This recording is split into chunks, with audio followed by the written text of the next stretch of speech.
Putin ने दिया भारत को ऐसा ऑफर, रूस में खुलेगी हिंदुस्तानी कंपनियां, नौकरी की होगी भरमार, पैसा मिलेगा भरपूर। सऊदी, कतर या कुवैत जाने का सोच रहे तो पढ़ ले नई गाइडलाइन। बिहार के युवक ने बताया कैसे होता है वहां धोखा।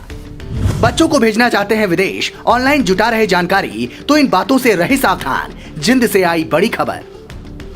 भारत को सस्ता तेल बेचने वाले रूस ने इस बार गजब का धांसू ऑफर दिया है। अगर सरकार से हरी झंडी मिलने के बाद अडानी, अंबानी और दूसरे बड़े बिजनेसमैन ने इस ऑफर को स्वीकार कर लिया तो समझिए कि भारत की चांदी हो जाएगी। दरअसल रूस चाहता है कि अमेरिकी कंपनियों के कारोबार समेटने की वजह से जो जगह वहां खाली हुई है उसे भारत की कंपनियां भरें। जिसका मतलब ये हुआ कि पुतिन सीधा सीधा भारतीय बिजनेसमैन को ये ऑफर दे रहे हैं कि आप आइए, कंपनियां खोलिए, निवेश कीजिए, हमारे लोगों को रोजगार दीजिए, अपने यहाँ से लोग बुलाइए और रूस के विकास में योगदान दीजिए। रूस को ये बात इसलिए कहनी पड़ रही है क्योंकि यूक्रेन से युद्ध की वजह से उसके यहाँ से कई यूरोपियन देशों ने अपना कारोबार समेट लिया है।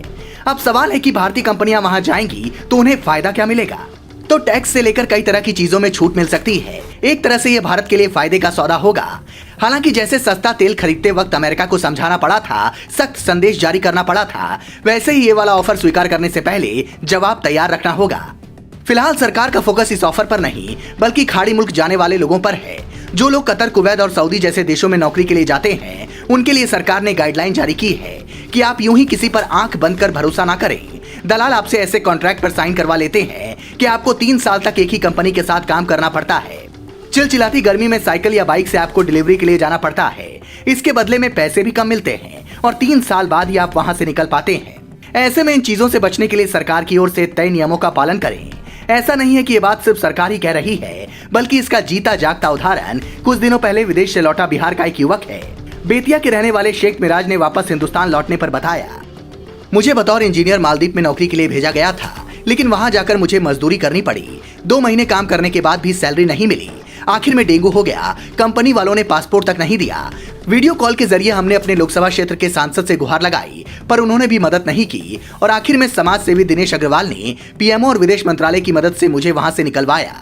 अपने गांव लौटने के बाद शेख मिराज कहते हैं कि ऐसे किसी भी व्यक्ति के चक्कर में ना पड़े, वरना आपको परेशानी हो सकती है।